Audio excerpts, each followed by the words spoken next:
પાટણમાં કમોસમી વરસાદના ઝાપટા, વાતાવરણમાં ઠંડક પ્રસરી। પાટણ શહેર તથા આસપાસના વિસ્તારોમાં આજે અચાનક કમોસમી વરસાદના ઝાપટા પડતા વાતાવરણમાં ઠંડક પ્રસરી ગઈ હતી। બપોર બાદ અચાનક આકાશમાં વાદળો છવાઈ ગયા હતા અને થોડા સમય માટે ઝરમર વરસાદ વરસ્યો હતો।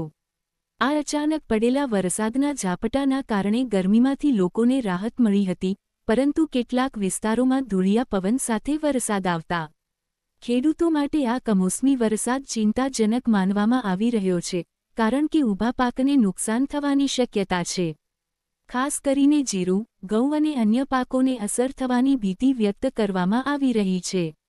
હવામાન વિભાગના અનુમાન મુજબ આગામી દિવસોમાં પણ વાદળછાયું વાતાવરણ રહેવાની શક્યતા વ્યક્ત કરવામાં આવી છે।